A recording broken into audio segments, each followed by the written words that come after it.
This is The Jason Jones Show, powered by Mudhouse Media. Now, here's Jason Jones. Aloha, everybody, and welcome to The Jason Jones Show. I am your host, Jason Jones, and I have a treat for you today. I have an interview with one of my favorite people in the world, Clausen Soto. She has a new book, Joy, Just 1 Year, the story of a dolphin trainer, filmmaker, and cancer survivor. Joy and I are old friends, and she's one of the most impressive people I've ever met in my life. And we actually met in college when we waited tables on the beach in Waikiki. And who would have known that waiting tables at Chuck's Steakhouse in the 90s, the two of us would go on to be filmmakers and authors. But this is her book. We're going to talk to her about her new book, about her struggle with cancer. And it's a privilege to have her on the show. You got to get the book. It's in the show notes. Let's get on with the interview. This episode is being brought to you by Movie to Movement, promoting a culture of life, love, and beauty through the power of film. Go to movieToMovement.com. Check out our latest movie, Divided Hearts of America. Also, this episode is being brought to you by the Vulnerable People Project. You know what we do. We stand with the most vulnerable people in the world, the most vulnerable moments of their life. Go to thegreatcampaign.org. Become a monthly donor. Support what we do. Stand shoulder to shoulder with us as we stand shoulder to shoulder with the vulnerable. And Father's Day is like here now. And if you did not get your father, your husband, a gift yet, well, I'm the man for you, because you need to go to mypillow.com, and you've got slippers, you've got robes, you've got the Giza Dream Sheets, you've got the mattress topper, what do you get the man who has everything? You get him MyPillow products. And when you use the code Jones, you get a deep, deep discount. So go to mypillow.com, use the code Jones for your Father's Day presents. And here we go. Joy Clausen Soto, the story of a dolphin trainer, filmmaker, and cancer survivor on The Jason Jones Show.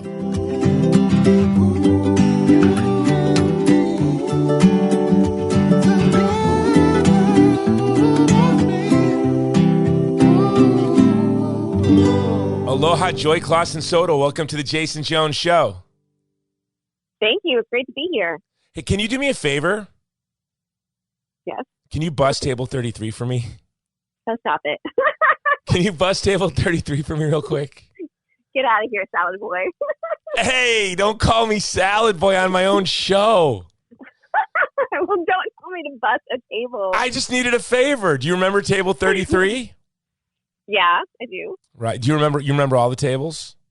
Oh, yeah, I remember 28 was in the corner. That was my favorite table. That's where I always imagined that I'd be if I ever went there. Okay, so guys, who we're talking to, from the introduction is my friend Joy. She has an amazing new book, The Story of a Dolphin Trainer, Filmmaker, and Cancer Survivor.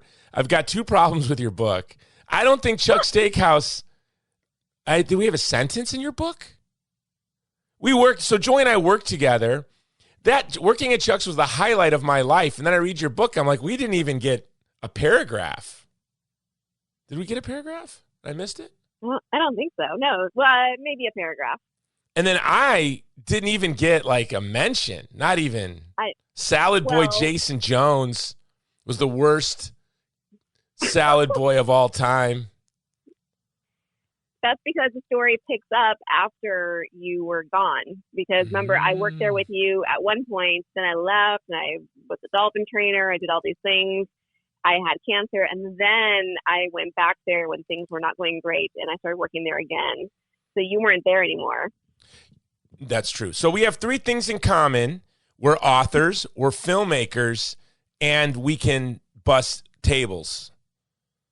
That's Correct. it. That's it. Okay, so I want to structure this interview as a filmmaker to filmmaker, and we're going to go through your whole life story as almost it's a workshop on how we're going to turn this book into a movie. Can we do that? Let's do it. Because if Somebody said to me, Jason, as an exercise, I want you to take your job in college at Chuck's Steakhouse, pick somebody, and we're going to build a script around them. We're going to tell a story around them, but you have to give them cancer a couple of years after they leave Chuck's Steakhouse. Pick somebody. I would pick you, okay? No, I would. Okay. The reason why I would have picked you is because it would have been the most tragic of stories. Because, and so we're going to structure this as, in 3-act structure, act 1, act 2, act 3. We're going to start in Joy's ordinary world, which from my perspective is, before cancer. This is Joy, the Dolphin trainer, Joy, the filmmaker, Joy, the young woman at Chuck's. And you were the most full of life, the most disciplined from my perspective. I mean, I think you were getting your master's at 21. Is that correct? Correct. So you were getting your master's degree. I don't remember what your master's degree was in, but I'm guessing it had something to do with dolphins? It was in the social sciences. Nothing to do with dolphins at all? Well, no. It pertains. Don't worry about it. It pertains, though. Okay, and you're a dolphin trainer, and you once told me, and you told me you denied saying this, but that you said that dolphins are pretty nasty creatures. You did tell that to me once at Chuck's. I don't remember saying that, and it doesn't sound like me. So I think you must have just had a bad day at work, but it confirmed everything I thought of dolphins to begin with. I don't think that this ever happened because that's nothing that I would say. I know myself. Dolphins don't listen to the show. Things. Maybe I misheard you, but I was like, I knew dolphins were nasty creatures. Maybe you were being sarcastic. So maybe you were prodding me on or something. I said, yeah, sure. And then you just ran with it, and this is your memory now. Maybe. So you had a very serious battle with cancer. Can you set up from your childhood until you get cancer, what was driving you? Because you were, from my perspective, and maybe behind, you sort of danced across the Chuck's floor. You were always smiling and giggling and very serious. You had work and school. You had Chuck's, and you had the dolphin training job, and you had college, grad school. And here I was like 26 years old and going to the University of Hawaii. But I'd been in the Army. And so that's the Joy I remember, just someone who was living a charmed life. Is that fair?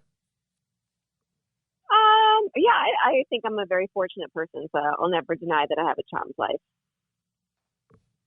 But there was an there. What's the Because it's not like I just got all these things, like they just came to me miraculously. Like I fought for everything that I got. I mean, I wanted to become a dolphin trainer, and I was told that was impossible. Don't even try. It's too hard. My dad actually called around asking for me, and he was told to discourage me from trying because it was too difficult to get into it. Well, your dad was telling people to discourage you? No, my dad actually called around and asked because he knew that I wanted to do something like this. And so he called some place, and this person he spoke to, I know exactly who it was, discouraged him, said, please discourage your daughter from doing this because it's too difficult to get into. It's, basically saying that I wasn't going to be successful, encourage her to do something else. So I feel like I've been fighting for my dreams this entire time. I mean, so yes, I got to but do Joy, my I think dreams, everyone who's lived a charmed life, I feel I've lived a charmed life, but I've lived in my car, I've been homeless. I think everyone who's lived a charmed life has fought very hard for what we see, right? So right. I don't want to take anything away from you, but it just seemed like you were pursuing your dreams, and you were filled with the passion and the joy that a 21-year-old working on the beach in Waikiki, going to Chaminade at this beautiful campus, I believe it was Chaminade, and training dolphins. A lot of obviously hard work. You finished college, I think, by 20. You're in grad school. You're training dolphins. Mm-hmm. By the way, working at Chuck's was a hard job. Like, your legs were sore. You were like running a marathon every night. A hard job. Yeah. And your dad was am I misremembering this? Was your dad in the movie business? Kind of. He was an announcer. So he would do next on Channel 7, or sometimes he would do the trailer for a movie. Like, I think at one point he did a trailer for the movie, The Journey of Natty Gann. I think that's the name of it. It was a Disney movie. That's what he was always doing. He'd go into TV stations. Sometimes he was on the air when I was younger. I would actually sit underneath his desk at a TV station in Boston while he was reading the news, because my parents were divorced at that time. So he just had me there. And wait a second. So So he was on TV. He was a TV announcer, and you were like on the evening news hiding under the desk? Absolutely. Isn't that cool? That is totally cool. And your Yeah. mother, she looks like a Habsburg princess that escaped to America or something. Is that fair? Is that fair to say? Well, I don't even know what that means. So I Okay. can't say that. But she looks like a blue blood from New England. You know, do you know what that means? Yeah, I guess. Yeah. Well, she was a model when she was younger, and she's always had like really, really long hair, and she's this gorgeous example of, someone that I could model myself after, but I could never, even get close to her. So she was always this beautiful person, and I was, the daughter that was next to her. So it was striking to me about the difference is your mother, and I think I met her once, but it was jarring meeting her. And then in life, I met a lot of people like her later, but, coming from Chicago to Hawaii, she had this sort of grandeur and dignity and stature, but very affected, like very thoughtful of her mannerisms and very, very, does that make sense? And you were very just natural and carefree, and you were just joy. You were just joy. I was just joy. Yep, and just so joy. it was striking that she was your mom. It was kind of like, and that's why I remember it. Yeah. Well, she was a wonderful person. She wrote books, but nothing ever got published, and that's what pushed me to actually go ahead and publish my book, because I've seen people live their lives and do what they love, but then nothing ever really comes out of it because they're waiting to be validated by someone else, by a publishing company or whatever it is. And so I just had this book and I wanted to get it out, and I thought it was an important story to tell. And so part of my push was actually my mom and seeing her storyline and her life and how she had written screenplays and books and nothing really ever happened with it. So that really pushed me to get my book out. And boy, is it out! Like you're getting picked up reviewed by major newspapers. You've been getting. Give us some of the big hits. Zig Ziglar's channel. You were interviewed by Zig Ziglar's channel. Is that correct? I was on with Tom Ziegler on Facebook Live the day of the launch, and then just yesterday I recorded with the Ziegler Show and Kevin Miller. So that's all been great, and I had the article in the San Diego Union Tribune come out.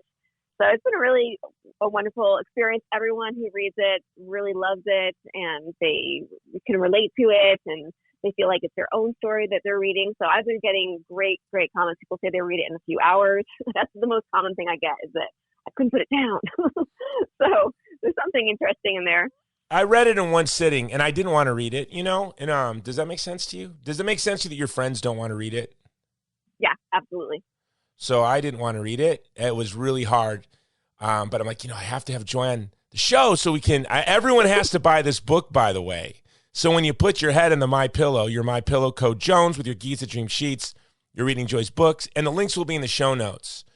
So, okay, so you're living your dream, and then next thing you know, you go from Dolphin trainer to filmmaker. Was that something that you knew you were going to eventually do, or how did that happen? I've always loved movies, and I think that's from being around my dad, because my parents were divorced. Every other weekend when I'd see my dad, the first thing we would do is go to the movies. It was a special occasion, and we'd, see Star Wars. I remember seeing Star Wars as a little girl with my dad, and, I spilled a Coke on me. I remember what I was wearing. I remember everything about it. But every weekend, that's what we'd do. We'd see movies, we'd rent movies, and because that's, the business that he was in, where he would do the broadcasting or announcements for TV shows or, movies, I was just used to that. And so I think it's always a love that I've had in my life. And then my dad ended up giving me a camera when I was in my early 20s. And then I started filming things and then putting them together, but I didn't have a Mac. I don't even know if they had, honestly, iMovie at that time when I started doing it. But I would start putting it together using just a VCR and hooking the VCR up to like a CD player and also my camera. And then I would put it together and like cut it up with music and like edit it through the VCR. It was crazy. So, I mean, I was that interested. And then when I got an iMac and iMovie, forget about it. Then I was just crazy with making this stuff. And it was all I could think about. So I found myself at my dream job working with animals. And I would just be thinking about how to edit when I got home and how long to make this cut and to shorten this transition. And it was just, it was all I could think about. So you're a daydreamer. Are you always daydreaming? Absolutely. So I'm a daydreamer. I used to have a thing on the show where I'd ask people what they daydream about, and I was shocked at how many of my guests, like, I don't ever daydream. So what do you daydream about now? So you were living what everyone daydreams about, like playing around with dolphins. But as you're playing around with dolphins, you're daydreaming about editing. Right. Did you ever talk to our good friend Lawrence about filmmaking at the time? Yeah, I think we did talk about it a little bit when we were working together. So the audience, we're family. Passion. Our good friend recently passed away in a really tragic circumstance surrounding all of it. And he was an amazing editor and filmmaker and salad boy. He made it all the way up to Food Runner, which I never did. So you and Lawrence would talk about filmmaking in those days. Yeah, here and there we talk about it because he definitely had that passion for it. He was just like this pure soul, and those people you meet who's just good. And he was a wonderful person. And yeah, we would talk about filmmaking and, how he really loved it. And he heard that I was into it too. And so we would kind of share stories about filmmaking. Did we ever talk about, because at the time I was writing a lot of scripts, did you and I ever talk about film? I think a little bit, but I don't remember. I mean, all the way back then when you were a salad boy. Yeah, you don't remember? See, I have a strange memory. I remember everything about everyone we worked with. Uh-huh. I remember their smile. I remember how they walked. I remember their hobbies and interests. So, that's my brain is strange that way. So you leave Hawaii and you go to film school. Mm-hmm. And this is in 1999, 2000? No, I leave Hawaii. I go to Chicago. Okay, so my master's degree was in Chicago. So I went to the University of Chicago, got my master's degree, and then towards the end of it, I'm thinking I need a job. I've been applying throughout the year to try and get a job at the zoo there and the aquarium, and nothing is working out. And so I, on a whim, call SeaWorld up, and for me, it's like the Mecca, and I can't get, there's no way I'm going to be able to get into SeaWorld. But, okay, I'll just give it a try. And so I called them up, and I had done this many times before. I never got anywhere. I never even got to talk to anyone. But this time I actually spoke to someone, and they told me to send in my resume like immediately because they were taking the job off the job line. So I sent it in on Monday. That night I get a call saying that they want to have me over there for a swim test. So that's Monday. But the latest I could go out there was Wednesday. And so I'm in Chicago. This is in San Diego. And so the next day I go out and I practice swimming and doing all the things I need to do for the swim test. And I couldn't do any of it at all. And I still, for some reason, decided to get out on that plane and go to San Diego for the swim test. And the whole way over there, I just visualized. Have you ever used visualization, Jason? Do you know what I do? Every day, whenever I have a quiet moment, I visualize fighting Muay Thai in my head every day. Oh, wow. Sense chucks. That's what I do. That's really cool. Yeah, that's my hobby and my passion.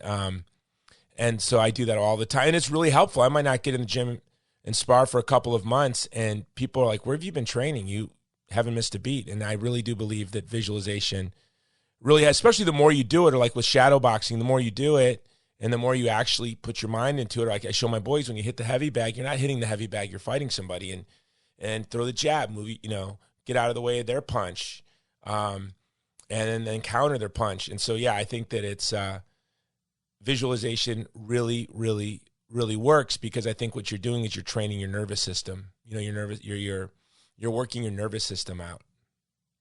Absolutely. And that's what I did the entire flight over from Chicago to San Diego. Was I just visualized taking the test, swimming 120 feet underwater with one breath of air, wanting to give up. Like I actually visualized the times where I would go, say that again. I don't think I heard that right. What did you have to do?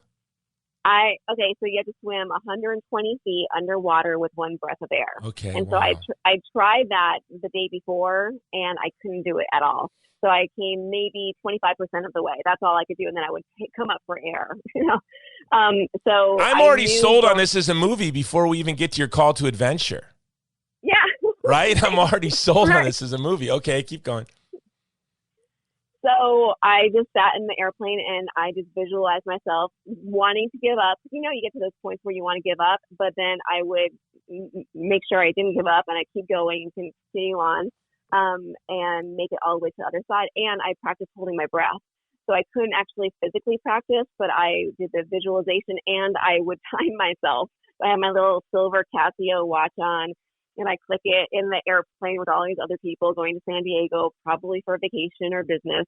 And there I am, holding my breath and trying to extend my lung capacity so I could pass this test. So I was really using every tool I had in the box besides actually doing the test and practicing in order to pass it. And the next day I went there and miraculously I passed every part of the test, which is also another part of it is touching the bottom, which is 26 feet deep.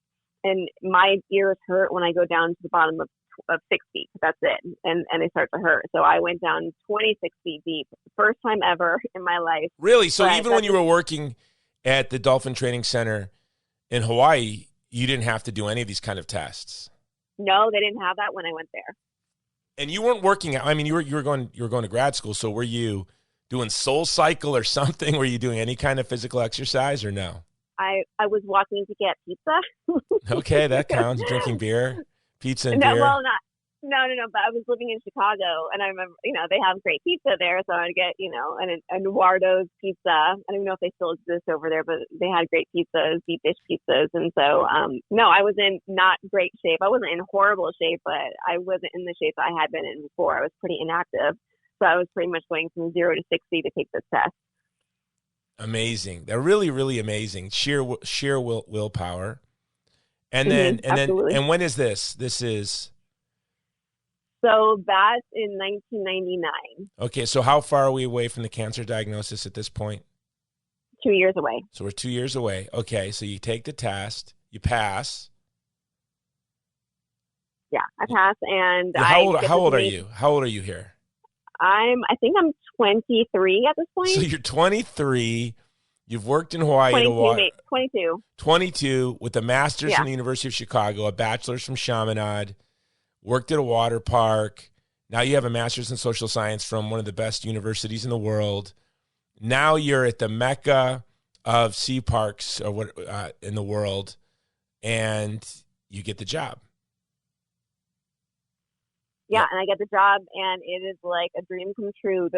It's wonderful to be there with the people. I'm sure everyone knows and you understand how important it is to have good people around you to work with. Like when we work at Chuck's Steakhouse, we had great people to work with, and so it makes it fun. And when I went there and started working with the group of people I was with, everyone was amazing. They were all caring. They were funny. They were good natured. It was just a wonderful environment, and I loved working with the animals. It was magical, and I was learning new things every day about different training techniques. So it was a dream come true. It really was. I had an absolutely wonderful time. And then after a while, then film started to get to me, and that's when I started to edit and obsess about it. And so I'd be at work at my dream job, and I would just be thinking about it again and again, and realizing that it was really taking up all of my energy at work, so that I could go home and edit something when I got home. So I started. Now, were you working with a partner? Were you shooting your own films? Were they shooting? No, it was just like I would edit things for friends, or I would edit something for my family of videos. So I wasn't shooting things. I was into editing. That was your passion. Yeah. So they would get that was my passion. So you were editing film. Were you studying film? I wasn't studying film at the time, but then I started talking to someone who was actually he's like a higher up in Disney, and he said, "Oh, you need to go to film school." So then I started looking into film school, and I got into one that was in Santa Barbara, and so I ended up making that big decision to leave my job there. I also had an opportunity that pushed me in that direction, because my aunt, who lived in Ventura, which is really close to Santa Barbara, she said, hey, if you want, you can live with me rent free, and I can help you while you go to film school, because she saw that I had a talent for it. And so, it's like one of those paths in life where something opens up and you're like, okay, well, I can't ignore this. This is something that I have to pursue. And so I went to film school, and I was there for about 3 months. And then I started to not feel good. And that's when the story started to change. And so what month is this when you first go, I don't feel right? I can tell you for sure, October. I wasn't feeling good. October of 2000. 2001. October of 2000. Wow. So the whole world's been, yep. the world's strange because of 9/11. It's so strange that, another one of my best friends is Angela Baracchio. I don't know if you know Angie. She was Miss America 2001. Yeah. So that was her Miss America year. I think it was 2000. Oh, wow. Yeah. And 2000 or 2001, either it ended or this is her 20th anniversary. Well, she just finished a brutal battle with cancer. She's actually my youngest son's godmother. And so that was just a strange year for the whole world. And so in the midst of the sadness, that October was a very dark October for all of us, right? Yeah. There was the shootings going on in Washington, D.C., the Washington, D.C. sniper. 9/11 had just happened. And you're not feeling well. Yeah, I started to feel tired. And I think this is like the part that I think a lot of people always want to hear. Like, what happened? What do you start to feel? I started to feel exhausted. And I remember I went on a trip with my boyfriend at the time, and we went to Arizona, and then he was doing something. So I decided to go for a drive by myself up a mountain. And I remember getting to the top of the mountain. I drove there. I did not walk. And I was so exhausted that I had to pull over somewhere and just take a nap, because that's how exhausted I was. I remember feeling exhaustion then. And he took film footage of me when he was out there, because we were both in film school. And that film footage is chilling to me, because you can actually see the lump in that film footage. So I ended up late. So that's in October. And so now you saw it. In retrospect, you see it, but at the time, did you know the lump was there? No, I didn't see it at all. I had no idea. So were you thinking, it's mono, or maybe I've got depression? What were you thinking? I thought maybe depression or something. I wasn't really sure what was happening and why. By the way, if I was dating that guy, I'd be depressed. I hated that guy. That guy's a jerk. Yeah, we'll get to him. That guy is the villain of this story. Okay. He's just an all-around villain. Like, look, we worked together. I don't know if you know, I was a bad boyfriend to a lot of girls. I mean, I was a bad guy in college. I was bad. Okay. I'm just going to keep reading your book over and over just so I can not feel guilty about how I was. This guy is just awful. Wow. You're just like, woo. Okay. Anyway, so he's filming you for his film project. And I hope he's in prison somewhere right now. I don't know where he is, but I hope he's in prison. For I don't care for what, just he's there, tax fraud, whatever, huh? Okay. Anyway, I'm not there with you, because I've forgiven him. You can forgive. I don't even.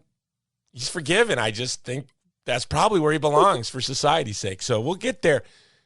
Okay. Audience, trust me, you're gonna go. Yeah, Jason's right. I think we just send him away for good, Guantanamo.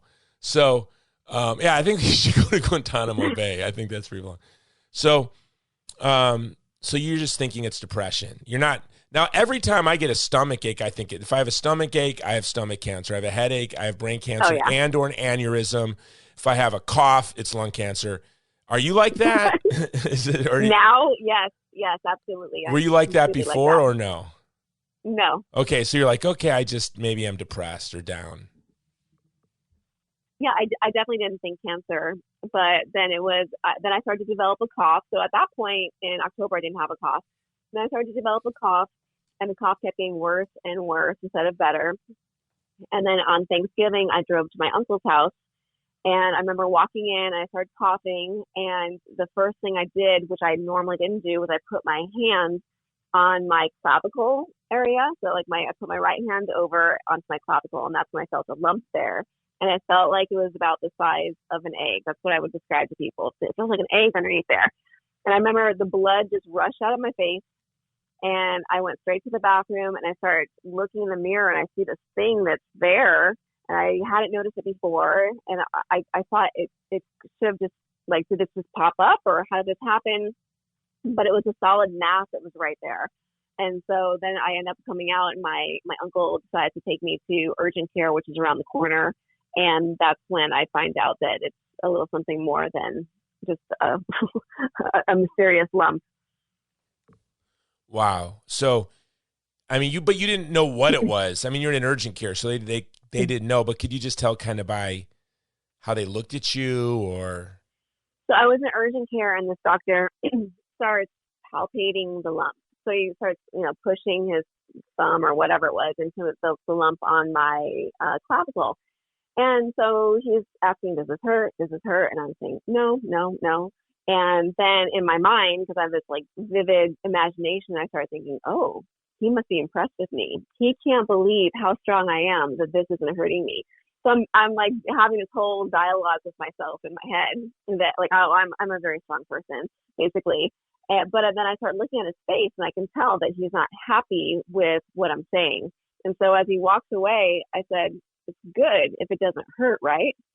And he didn't even look up at me. He just kept writing down some notes, and he said, no, it's not always good if it doesn't hurt. And that's when I knew it was something bad. And then I actually asked him if it was leukemia, simply because in the waiting room, I had been reading a magazine, and it had a whole article on leukemia. And so that came to my mind, and I asked him, and he just didn't answer me. And so in that moment, I knew it was something really, really bad. And he even asked to talk to my uncle, because my uncle was in the waiting room. So he told my uncle she needs to see a doctor on Monday, one that she'll be seeing regularly. And so by the end of the next week, I found out I had stage 2 lymphoma. And basically I was told that I'd be dead within a year if I didn't get treatment. And I was in surgery to remove that lump. You were a college student. You were young. Did you have insurance? That's a very interesting question, Jason. Why is that interesting? Because it's something that I don't really talk about. But I didn't have insurance at that point in time, because I thought I'm young and I'm invincible and I don't need anything. But before all this happened and I knew I had cancer, I remember I started to not feel like good, and I thought, I really need to get health insurance. And so I then I did the application and everything way before I ever knew that I was sick. And I ended up getting it, thank goodness. that I got it. Praise God. So wait, when did you get insurance? I applied for it maybe like 3 or 4 weeks before I found out that I had cancer. Unbelievable. But it was taking a while. And then they were like, well, we're not really sure yet because you have I had a precancerous mole removed when I was in Florida at one point. And so they're like, well, we're looking into this. And so it was just a really sketchy time in my life. But luckily I got insurance and it took care of everything. So I'm super grateful for that. Yeah. I mean, that would have been really sorrowful. That would have been a much different story, right? It would have been very challenging. Yeah. I went through something similar, I think, when I was in my early 20s, and I didn't have insurance, but thanks to Queen Emma's clinic in Hawaii, they were very generous and then forgave everything. I had actually inherited like $10,000. It's my biggest, my one big inheritance in my life. And when I gave them the entire check, they asked me where I got the money, and I said I inherited money. And they said, how much? I said $10,000. They said, why would you give us all this money? I said, well, I owe you money for saving my life. And I mean, I owed a lot of money, like 6 figures, a lot. And I got a letter, and they said, it's all forgiven. So, that's fantastic. Thank God for Queen Emma's clinic. And, but so, okay, you had it. So you just got insurance. And, so what day, so your call to adventure, what day is it? My call to adventure. When the doctor said, this is what you have. That was probably Tuesday, because that's when I had the chest X-ray and it lit up like a Christmas tree. So that's when I knew for sure that I had cancer on that day. Now, when you say your chest X-ray lit up like a Christmas tree, what does that mean? I had cancer behind my lungs and around my heart. Oh. And the reason why I'd been coughing was because of that. So whenever, like if I lie down, then it would irritate my lungs and I would start to cough. So if I did certain things, it made it worse. So yeah, that's So you say Tuesday, but this was now November? So this was, the end of November. I think it was one of those Thanksgivings that fell around the 23rd. And so I'm still in November. And by the end of that following week, I had the surgery. And I think my first day of chemotherapy was December 3rd. So it all happened really, really fast. But things are going to get worse, right, in the next couple of weeks. So what happened? It was Christmas Eve. You get a new diagnosis. Okay, so I didn't really mention this before, but my first diagnosis was Hodgkin's lymphoma. And I remember the doctor saying that's what we hope it is because it has a higher success rate. And then, right before Christmas, it was right after my second chemotherapy regimen. So I literally finished it. I went out with my friends. We watched Lord of the Rings. I come out and I have a message from my doctor. And whenever you get a message from your doctor, you know that it's not good. And so I tried getting hold of her. It took me a day to get a hold of her. And she said, for some reason, your slides got sent to Stanford, and it's actually non-Hodgkin's lymphoma.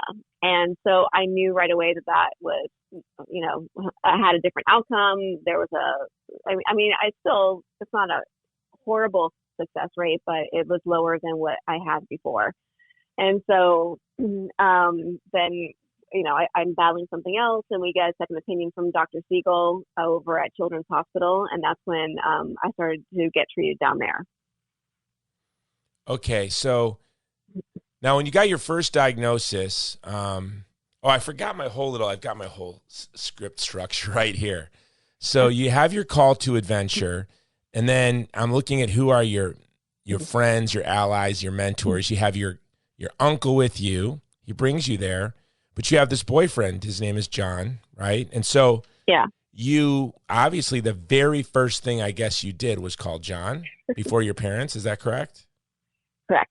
So I called John and I leave a message saying, I remember I was in my car when I was doing this. I was in my car. It was dark. It was on Thanksgiving. And I said, I think I have cancer. And I was probably, sniffling and, that kind of a thing. But I told him I thought I had cancer. And so, by the way, the last time I saw him, the last thing he said to me was, you make me so happy. So I leave this message on Thanksgiving. He doesn't pick up. That's fine because he's with his mom. And then I don't hear back from him the next day. So Friday comes around, no call back. That's strange. Saturday, nothing. Sunday, nothing. Monday, nothing. Tuesday, I find out it's definitely cancer. It's stage 2. And I decide to call from my aunt's phone this time. And I don't know why, if I was like, oh, maybe he won't recognize it. I don't think I actually thought that. I don't know. Anyway, so I called from my aunt's phone number and it's unlisted. And he actually picked up. So I said, hi, it's Joy. And he hung up the phone. And so in that moment, I felt so much rage. I was so upset that there's another human being out there who could find out that someone that they cared about was sick and in need of, just something, in need of some love, some care, some anything, kind words. But this guy chose to just not talk to me and hang up on me when I called. And so I got really upset. And actually in that moment is when something hit me because for the first time, that lump that hadn't hurt before, all of a sudden I felt this intense pain in that lump. And so in that moment, I knew that it was actually hurting me. All these negative emotions that I had, this anger I had towards this person who was, doing the wrong thing at the time, it was hurting me. And so I remember listening to this guy named Zig Ziglar. He's a motivational speaker. And he had the story about going to the airport and getting stuck at the airport because his flight was canceled. And instead of him getting upset, he simply said fantastic when he found out his flight was canceled. And he said, there might be something wrong with that plane or with the people flying with that plane or with the weather that plane will be flying in. If that's the case, I don't want to be up there. I want to be right down here. Fantastic. It's a great story. So if you ever listen to Zig Ziglar, that's the story that really impacted me. Now, Zig Ziglar and you had a personal relationship, right? You became friends? After, I didn't know him before that. Yeah, right. But you eventually became friends with Zig Ziglar. That's amazing. Yeah. So, but that's what changed my thinking around. I thought if Zig can do that with his flight being canceled, so I thought it was such a great example of how you can change your perspective. And it doesn't really take a lot. It takes you like looking at the good instead of looking at the bad. And so I thought, if he can do that with his flight being canceled, I can do that with cancer. And so I started thinking of all the reasons why it was good that my flight had been, that I was diagnosed with cancer. And there's a lot of good things, that they found it early, and that I have all of these friends and family that love me so much. So I mean, there was a lot of good things that I had to be thankful for. That you could have married this goofball. I know. Right? And I just want to get this out right away. I don't like your husband at all. You know that, right? He's handsome. He's extremely intelligent. He's a he's an MMA fighter, UFC commentator, underwater engineer, like cover model, like he should be on the cover of Men's Fitness or something. But hey, I don't like him for all the right reasons, right? All the wrong reasons. No, you love Envy. my husband. I love him. I know. I love your husband. I don't meet a lot of guys. I'm like, I want to be that guy. He is an inspiration to me. No, he's like, I want to look like him. I want my brain to work like his, And now I see he's doing commentary for the UFC. Oh my gosh. Like, could you imagine if you didn't get cancer, you wouldn't be married to him, and he could be married to some jerk too. I know. No kidding. So thank goodness this all happened. Fantastic. So now what hurt more? What were you, when you think of the emotional pain? And the reason I want to have you on is for two reasons. Every listener needs to buy your book. Click in the show notes because it's a powerful book. And Joy is my friend. And that makes her your friend, audience, because we're all family. We're all friends. And I want you to know about Joy, because Joy, you were one of, you were someone I looked up to, when we worked together. You were a swan among swans, because I think everyone in that little time, everyone was just so amazing. And we worked around and with some of the most beautiful people ever. But there was something very special about you. And so that you had to go through all of this is very sorrowful to me. And but it's such a story of triumph. And sadly, many of us are going to get diagnosed with cancer, right? Many of us are going to go through what you went through. Many of us, all of us are going to have friends that are going through this, and loved ones and spouses. I just was the keynote speaker, or not the keynote speaker, I just gave the commencement address for the homeschoolers of San Antonio's high school graduation. And, I didn't graduate high school, and now I have the privilege of being a commencement address speaker for high school graduates. But there was a man who came up to me afterwards, and his wife had passed away 3 weeks ago from cancer, and the son just walked, it was his graduation, and they had all these kids, and some were still very young. And so we need to be prepared for this. That's why I wanted to have you on. I'm going to make this point in the intro. The main reason I wanted to have you on is to comfort people who are going to go through this, or who are going through this. And how many of us are going to go through this? All of us, whether it's ourselves or someone we love. This is something that every single one of us have gone through, if you're my age, with others or ourselves. And if you're young, maybe you've been lucky, let me promise you, this is going to happen to your friends, and this may happen to you. So you need to be prepared for, like you said, visualizing. That's why I'm doing this, so we can all visualize before the test comes to us, right? Like how you were visualizing for your SeaWorld test. We need to visualize for our cancer test. When our girlfriend calls us and tells us she has cancer, are we going to fail like John and just disappear into the wind because we're cowards and don't have the fortitude to walk with our friend through the struggle? Or are we going to say, you know what? I'm going to be there for my friend. I don't want to read Joy's book because she's my friend. I understand. I don't want to read about her going through hard things. I have to read the book so we can help other people go through this. And I know that's what compels you to write this book, right? I mean, what compels you to tell your story is to comfort others who are going through what you went through. Yeah, absolutely. And also because this was a story that I wanted to see and read when I was going through cancer. I wanted to see a story of survival. I wanted to see a girl who lost her hair. I hate saying that, but that's because that's what I was going through. So I remember reading other books, and, I would like flip through and like see if the person lost their hair and they didn't, and I was disappointed. I mean, that sounds horrible, but I wanted to see basically my story out there. And I wanted to see how they came back from it. And so the fact that I came back from it and I'm even better than I was before, and I was able to go back to my dream job, and I worked at SeaWorld again, and I started a program for kids who have cancer where they can go to the park and get in the water to meet a dolphin, and basically inspire these kids so that they can also see, okay, she got through it and I can too. I met the man of my dreams afterwards. You met the man of my dreams. Of your dreams. You met the man of my dream. Oh, but yeah. So here's my ADD. I got away from my main point. What was harder at this point, the cancer diagnosis and the physical pain, or the betrayal from your boyfriend? At that point, the physical pain wasn't bad. It was that, because it's hard to let go of that, even if you're focusing on all the good, which I was trying to do. And I would have a gratitude list and go through all the things I was grateful for, and that really helped me to feel better. But to think that someone would do that to another person, it just, you want to be like, you want to shake them and go, what? Why would you do that to another person? Even if they're not strong enough to be there, just say that. Then just say, I just don't think I can do this. I don't think I can be there. Instead of just, he basically ghosted me. He's a horrible person. You're right. So he should go to Gitmo. No, that's why I think he should go to Guantanamo Bay. It's good for all of us. Well, because he did something else. I don't know if I really want to get into it, but like, he had his friend basically say all these bad things to me, say that I was. Remember, it's in the book. Yeah, I know. Yeah. So anyway, it's in the book. But do you think again that was because he just couldn't admit? This is me always trying to be charitable. Yeah. Was that grounded in his inability to just grapple with the reality of the pain and sorrow and suffer? So he had to just create these narratives in his mind. Yeah.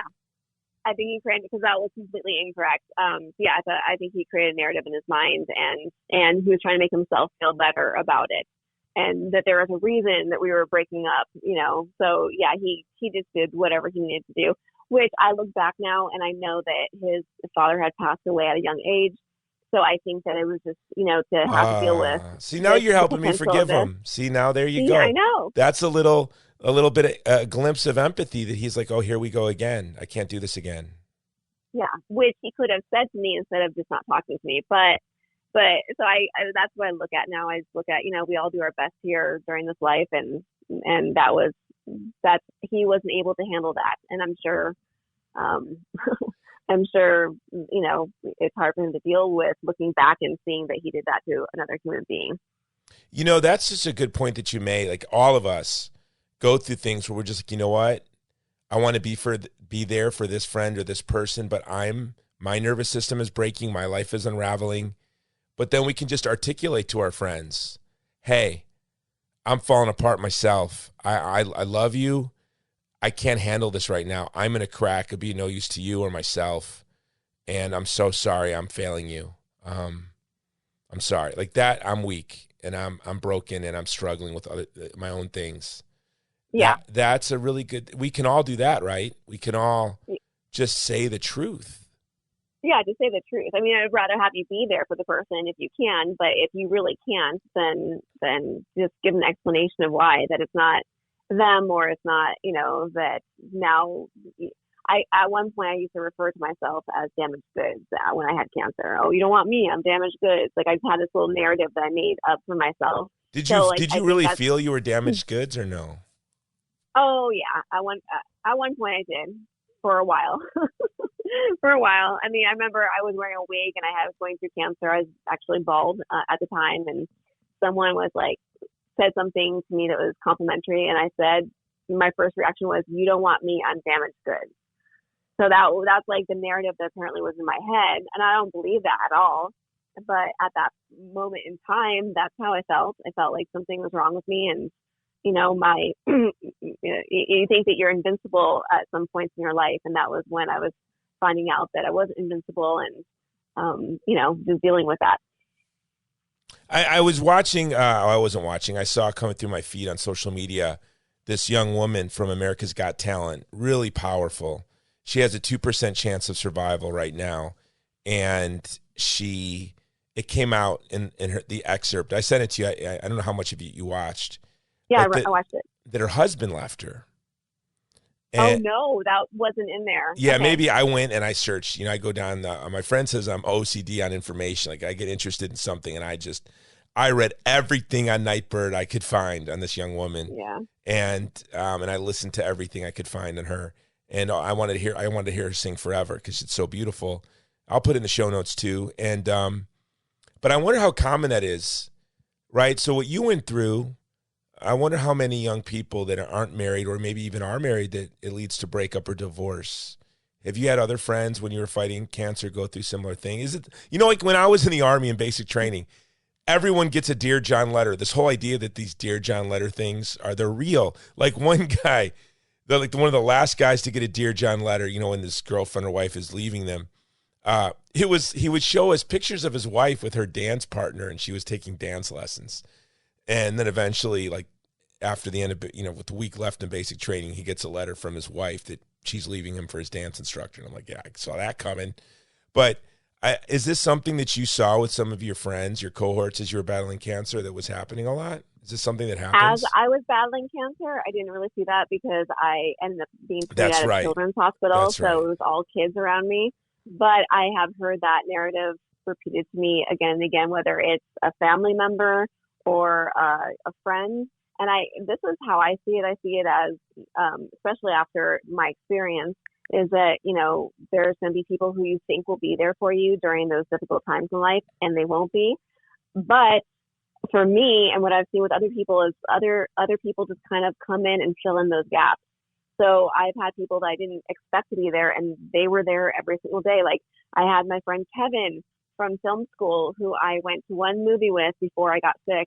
And he had just gone through an experience with his grandmother having cancer, and she passed away. And so when he heard that I had cancer, he thought, I'm not going to let that happen to her. I'm going to help her fight. And so this guy, I didn't know very well at all. He was there with me for every single treatment that I went through, for every blood transfusion. He ended up moving into my aunt's house. She had, an extra room. So he went into that room, and he's the one, along with my friend Brian, they both took me to the hospital in the middle of the night when I had a fever and had to go to the emergency room. So I mean, what I lost with that one person, man, I gained so much more with Kevin than I ever had with him. So Kevin and Brian are in the movie. They're your friends. They come alongside. Yeah. Okay, so when we're casting the movie, I already know who's playing your husband. Okay. Eduardo Verástegui. Excellent. Do you know who that is? I think I do. Was he in one of your films? Yeah, it's his film too. Bella. He's a star of Bella. Oh, yeah, that's exactly. Mexican, handsome. He'll need to lift weights and maybe lose a little weight right now after the COVID year. Okay, so who's going to play Kevin and Brian?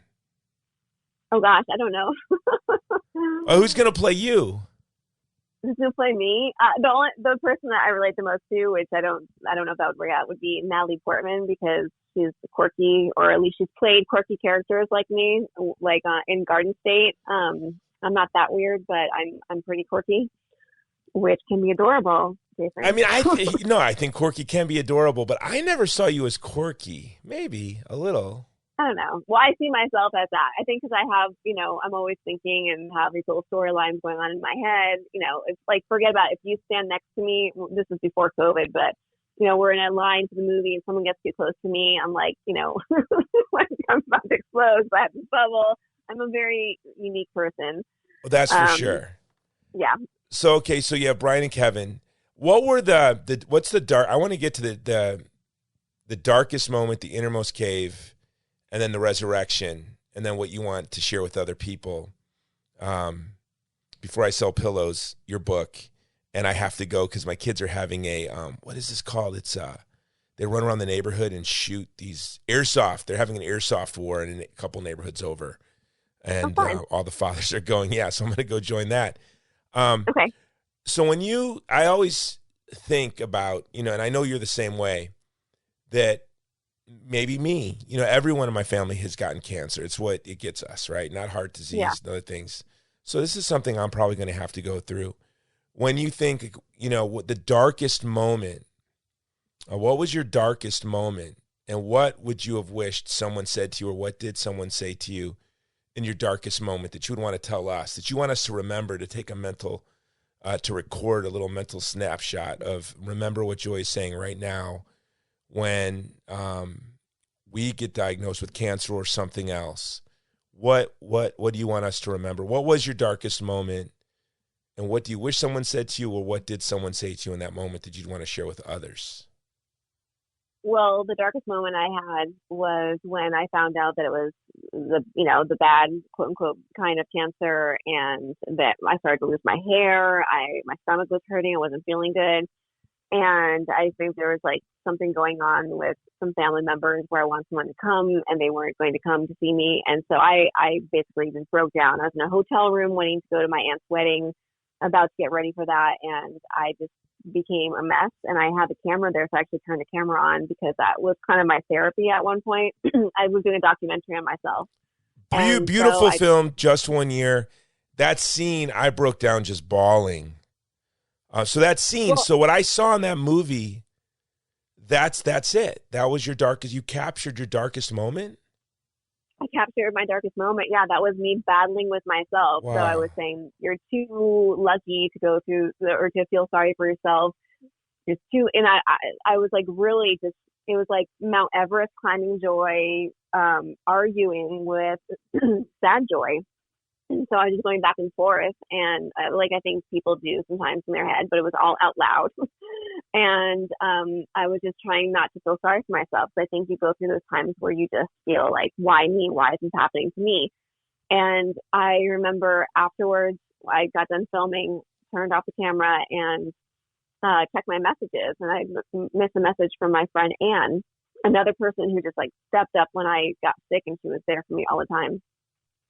And she left a message saying, I don't know how someone can go through so much pain.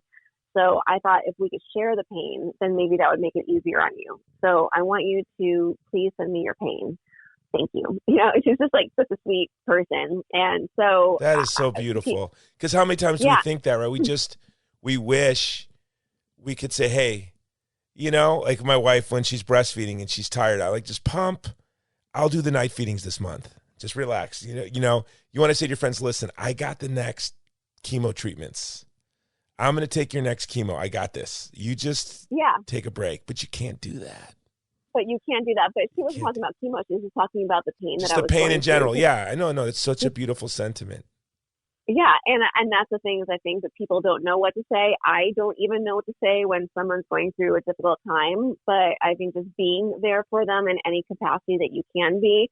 And for me to receive that message and to hear that she was thinking about me and wanting to help share my pain just meant so much to me. And that's the thing that like I really was left with when I had cancer was all of this love that I experienced from all of my friends and family, because it was overwhelming. And I think that most people don't get to experience how loved they are in their lives until something like this happens. So I would definitely, try to tell your loved ones how much you love them right now, because you never know what kind of turns life will take. Yeah, you want to make sure. And you know what a lot of people do? That young woman from Nightingale, that's her stage name, she said, she's got 2% chance of survival, 3% chance of survival. And one of the judges said something to her, and she said, I had to realize that I don't have to wait for things to be perfect not to be happy. And how many times do we see people, they play at being unhappy till they really make themselves unhappy? Just choose to live a beautiful, happy life. Like we're only spinning around this rock so many times, and flying around the sun so many times.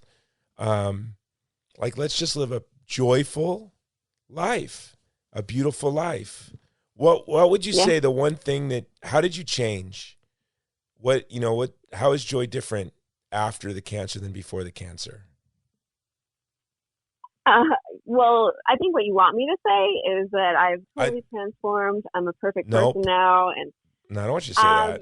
I want you to say what you wouldn't say on any other show, because that's my rule. I say whatever I think. I have no filter. You should listen to my podcast. I do listen to your podcast. Do you? Yes.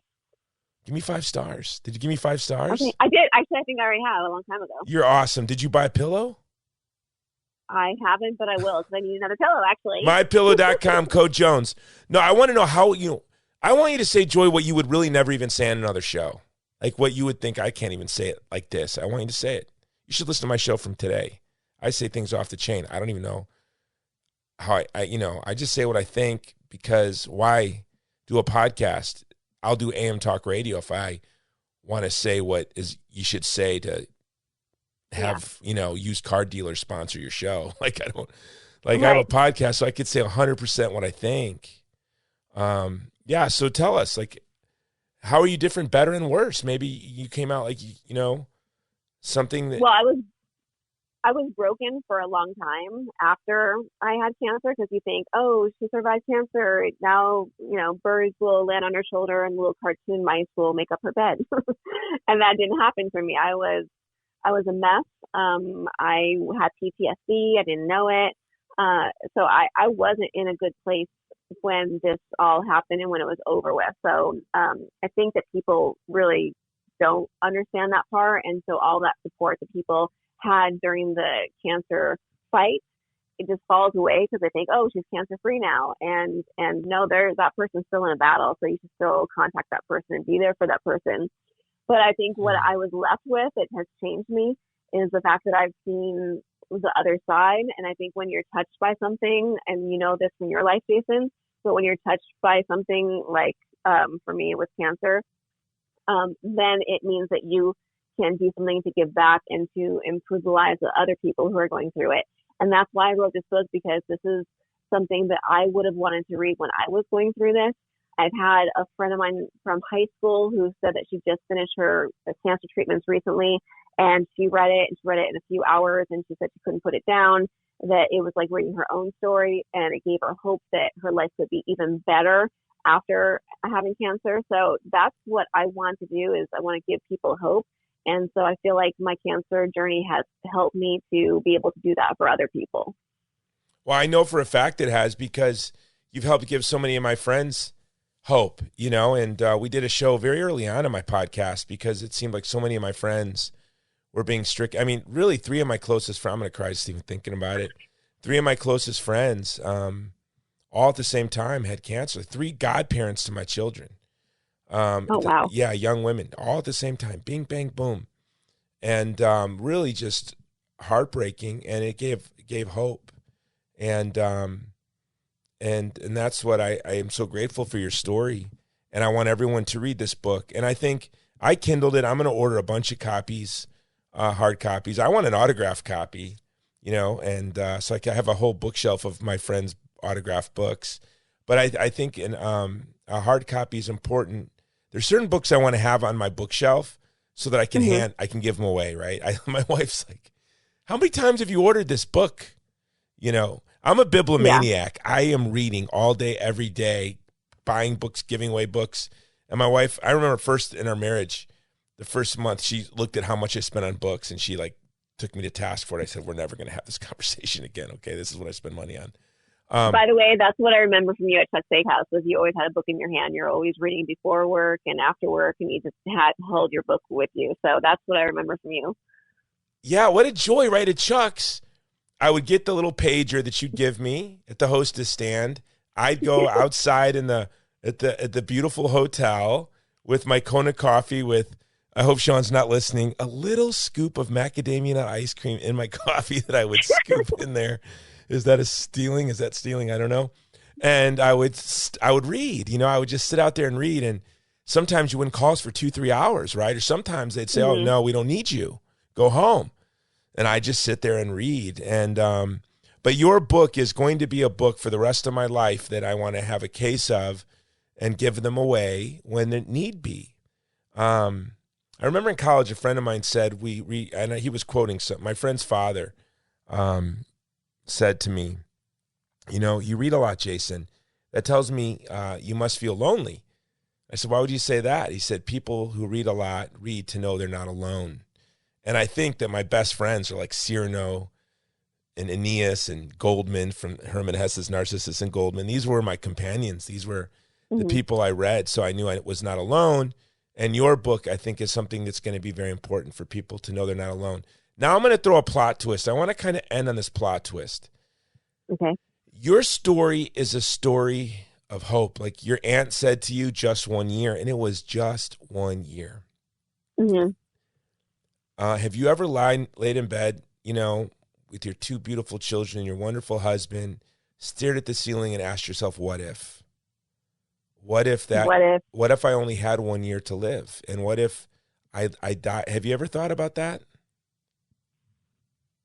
I think I'm very grateful for being here. I haven't thought like, what if I didn't make it? But I thought about that in the moment when I was going through it, and I remember not wanting anyone to do anything with the documentary that I was making if I didn't make it through it, because I didn't want anyone to see.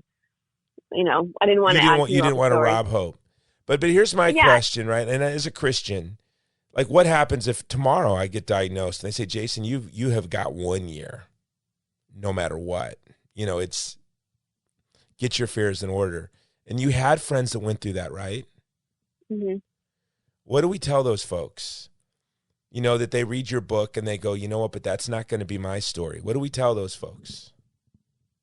Yeah, that's the thing, is there's so many times when there's been diagnoses where the person lives for several years after that. So the thing is, you only have the moment right now, and just to enjoy the moment and to be with your friends and family, and to take those moments and appreciate them. And while you're fighting, and then visualize. And I used to say, I'm cancer free, I'm cancer free, I'm cancer free, over and over again. And that was my little thing. So when I felt scared, I would just say that. Whenever I went through my scans, I would repeat, I'm cancer free the entire time. And that kind of thing helped kind of reprogram the way I was thinking. But I'd visualize the chemotherapy killing the cancer and doing all of that in order to help me get through this. So I'd say anytime you can find some way of getting control while you're going through something like this, and that can look a variety of different ways. For me, it was making a documentary on myself, saying I'm cancer free, having a medical notebook with me. When I was that's something we talked about last show that was very important, that I got a lot of feedback on, your notebook. Yeah, so Please tell us about your notebook, because that was really interesting. I'd never heard it before. And a lot of my friends, I'm telling you, people said I'm doing that. So can walk us through the notebook. So I think when you go through cancer or anything else life-threatening like that, you just feel like you're at the mercy of whatever the doctors are telling you and the nurses are telling you, and you just kind of hope that they are doing the right thing.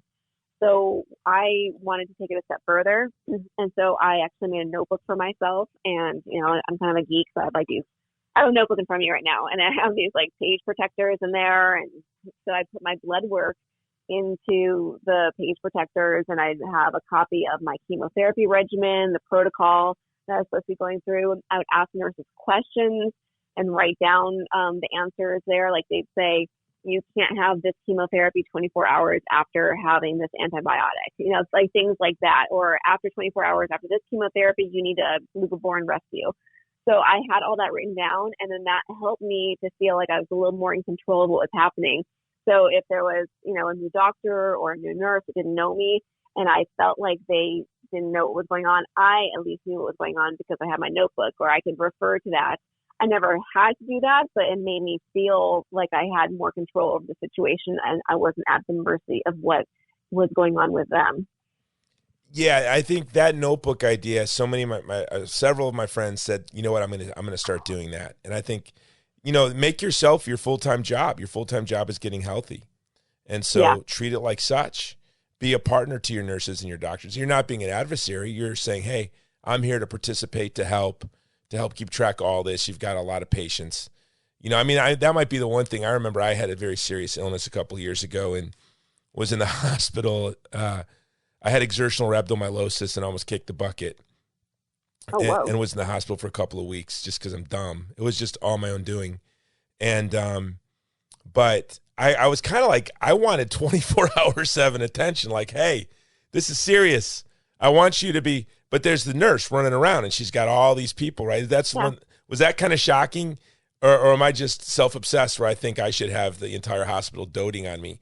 I was kind of startled that, no, these people are overworked and very busy, and they got a lot going on. So it's very important that you make yourself the priority, because they've got an entire ward of people to take care of on their shift. Yeah, and they're human. Humans make mistakes. So that way, I knew I would look over all this stuff. I knew the things I need to get at certain times. So I was an advocate for myself. And it really helped me to have that notebook. So I still have that notebook. I have, the time when I was rushed to the hospital, and like the nurses all knew me, so they would already print out my blood work for me because I knew I wanted it. And I put it away in my little page protector, and it was a comfort for me to have that. So what's next? You did the documentary. You now have the book. I really think you need to make a narrative feature film. Okay. Can I have help with that? But you just said, have you never thought of that yet? A feature film? I think it would be a great movie. I think it's a great story, but I don't really know how to get there. So it's like one of those things where if you don't know, you just need to reach out for help. So I think that's kind of where I'm at with that. Well, I think I think the first step is, I think you should write the screenplay. Okay, that's a good idea. I think your next project is to write this as a screenplay. And you're going to need a lot of help. People work with dialogue and this or that, but you're very smart. You're very talented. And I think that you should turn this book into a screenplay. It'd be a beautiful exercise. It'd be a lot of fun. You're a film school graduate. And to me, everything about your story, look, you have the University of Chicago, beautiful campus. You've got Chaminade in Hawaii and SeaWorld and Santa Barbara. Like, this is a beautiful, I'm just thinking the settings alone, the story, your family, it's just all, it seems perfect. And I'm usually telling everyone to run away. Your idea is dumb. I want nothing to do with it. Good luck with that. That should never be a movie. And by the way, a lot of them go on to be movies. But this to me is just something that lends itself to that. And I will say this, there's one thing, there's someone I want to introduce you to who is, it's a film. There's a production company that's been financing a lot of films. I'm going to send them your book. But I think, again, like your mom's story, we live in an era where we don't have to wait for people to greenlight our projects. We don't have to wait for people to approve our books. Everything, just like publishing is a mess right now, the entertainment industry is a mess. And so now that's a great opportunity. The chaos of all these industries is a great opportunity to say, I'm going to make this happen myself. Yeah. But I do think your story is just almost such a no-brainer. And that you have the documentary, which is like a business card, and you have the book. That, when people see your documentary, I think the story sells itself. I think that's what needs to be next. Okay, well, that would be great. I would love that. And do you have any other projects, writing projects, movie projects? Or, is Mom the big project right now? Mom is a big project because right now I'm just finishing the kids up with school, and we're a little behind because we got our curriculum behind, so a few months behind. So we're going to be going into school for the summer, which is fine. So when you say the curriculum's behind, do you homeschool? I have been homeschooling, yeah. So is this homeschooling because of COVID, or are you just are you homeschooling? I homeschooled before for kindergarten for my daughter, but then she started going to school, and my son, the plan was to go to kindergarten this year, but then COVID, and I just felt more comfortable having them home. So I decided to do homeschool, but everything was so backed up because all of a sudden the entire nation or the entire world wanted to do, a lot of people, not everyone, but wanted to do homeschool. So my curriculum didn't come until maybe October or something, mid-October. It was super frustrating. So we were working still during that time, but I should have been maybe doing more pages of work. I don't know, but I have to keep going a little bit further right now and keep them on track because I don't want them to go into this next year being behind. So I already have, Sylvan Learning Center booked up. I just made that appointment this past week because I just want to make sure my kids have the best. And I don't know if I'm the best at homeschooling, so I want to make sure that they have everything they need to go into this next year. Here's what's exciting about my friend, Leah Borden's with Classical Conversations. I need to have her on. She said something to me about a month ago. We were together in Florida. She said, it's not homeschooling, it's home-based education. Like you're using Sylvan, like you use tutors and, we have, I was about to say homeschool. We do home-based education, but we use tutors and all these enrichment opportunities and even partner with charter schools and every different. So we homeschool? No, we do home-based education where we as the parents are actually the principals. We control, we manage the project, and the project is our children's education. we teach some of the classes. Like I'm building an ROTC class for my sons in high school where I'm basically teaching them ROTC. But am I teaching them ROTC? No. I'm taking them to learn how to do orienteering. They're going to the range. They're learning how to shoot. There's things I can show them, da-da-da-da-da. But it's really home-based, and it's fun, and it's exciting, and it knits you together as a family. And that's one thing I'm hoping is a positive of the COVID year, is that a lot of families that would have never thought of this go, hey, this might be something that can work for us. Yeah. But no, I think it's great. But I'm also excited for them to go back to school because I think they need to be around other people. No, but here's the thing. When you do, my kids are around more people than I think a lot of kids in schools, right? Because it's, again, home-based education. So they're constantly involved in this group, this activity, that theater. My 9-year-old is in drama, improv, gymnastics, and musical theater. And she auditions for every production. And, so that's a lot of people right there. Oh, yeah, that's amazing. Oh, she is the go-getter. She's the one. I know she loves us, but she looks at us like, the day I graduate high school, you will never see me again. Really? No, she's going to go to NYU, and then that's it. She'll when she's on Broadway, she'll wave at us from across the room, and I'll get to kiss her cheek and hand her flowers, and she'll just be swept away. Aww. That's what it's going to. It's not that she doesn't love us. I know we're very, especially me and her are very close. Like, she looks at me and she's like, do you have this with your kids where, like, one's closer to you, one closer? My daughter, Isabel, she looks at me and she's like, you and I are off in exactly the same way, Dad. I get it. You and I are different. She gives me that look. And I was like that when I was her age. I mean, from the moment I was 3, I couldn't wait to get out of the house. I knew I was gone. I was counting the days. Yeah, but that's a beautiful thing. That shows you that you're doing the right thing because you're giving them the tools they need to be able to go out there and to succeed in life. So that's the best thing that you could feel, is to know that she's going to, like, be out of there because she knows that she can go out there and succeed on her own because you've given her that confidence. So that's incredible. And that's what your parents gave you. I love the story about your dad doing the news and you're under the desk. Like, how awesome is that? And, yeah, it was really cool. And I also love the story about your mother writing screenplays, writing books, and not getting deals, but not quitting. I mean, that's pretty cool. Yeah. Because people quit. Like, I'm a quitter too.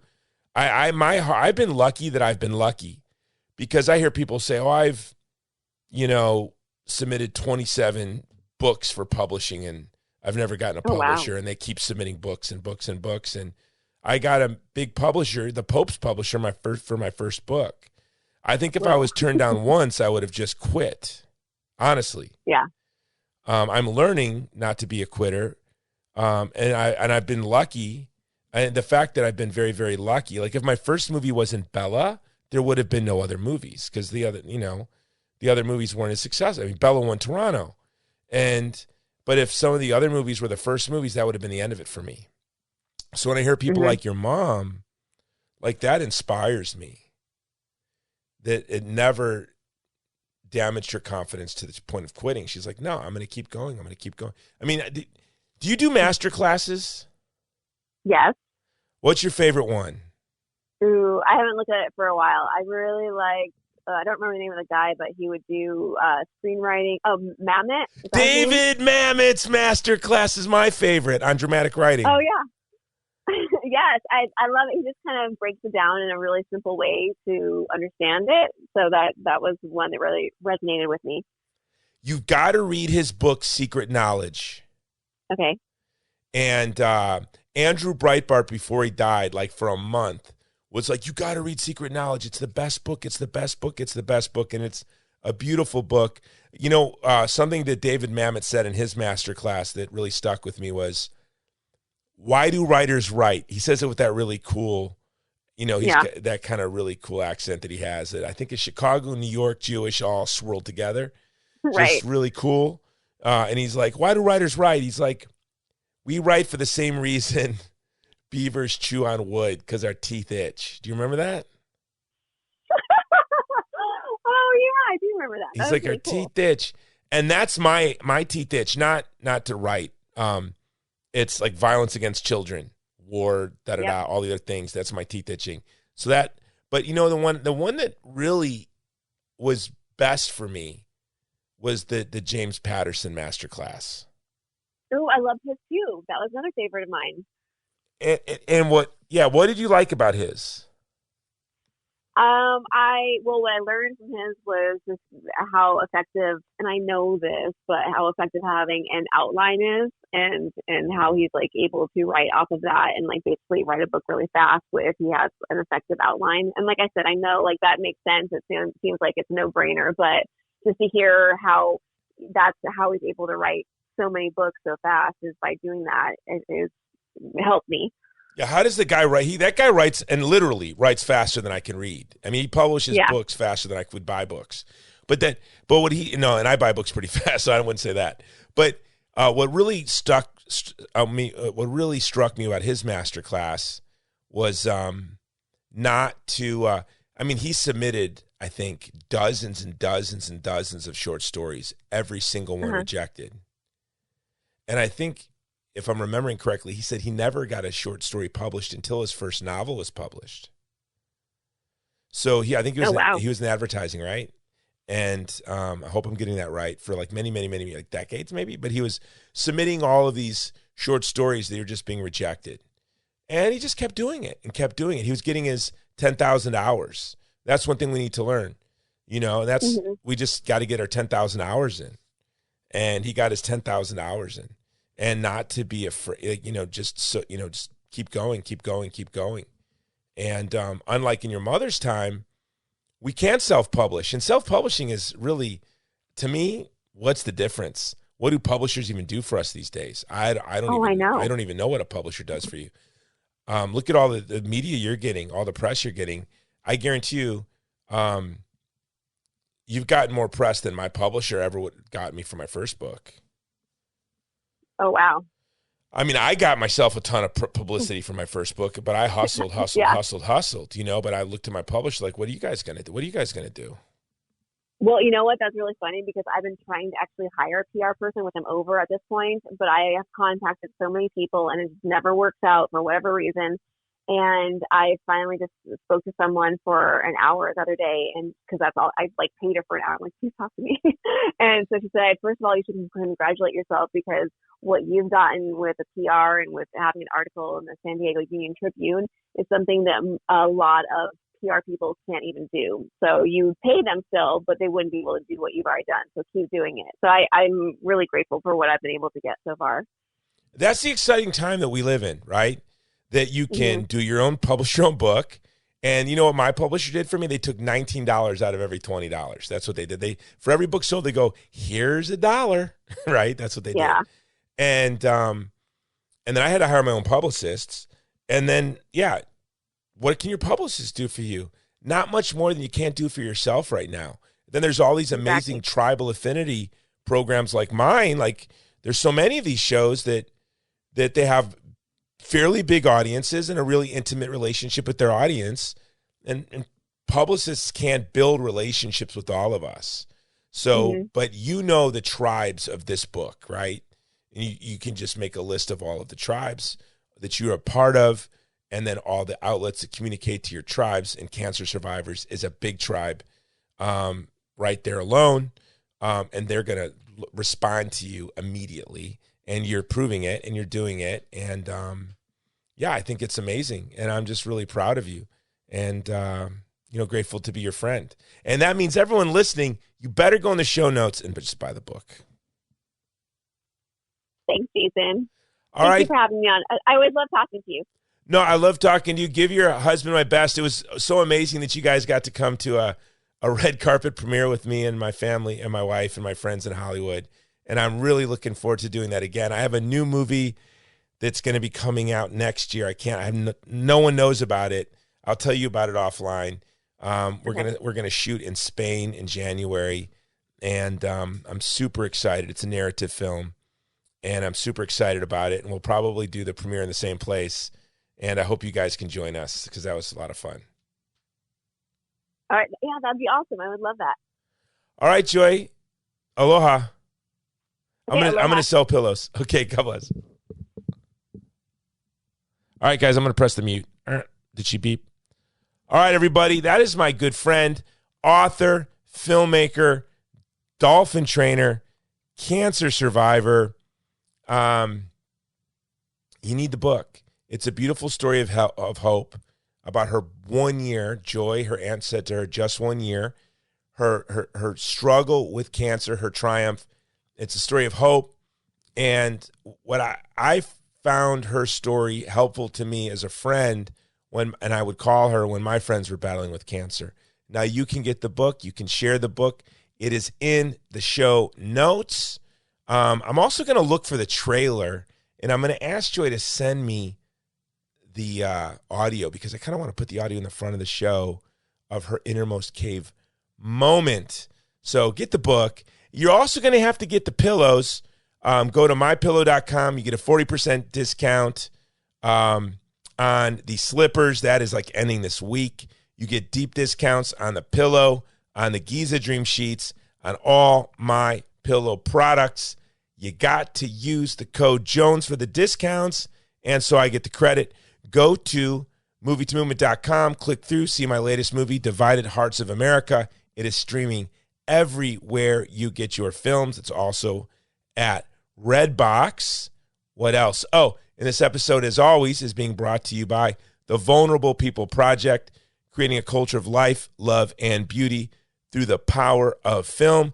Go to thegreatcampaign.org. We're in a big push. We need to become a monthly donor. We have a lot of big projects going on. You know about all of our projects. Go to thegreatcampaign.org. Become a monthly donor. I have done so many radio shows, podcasts, and TV interviews this week. This is my last interview of the week because I have lost my voice, as you can tell.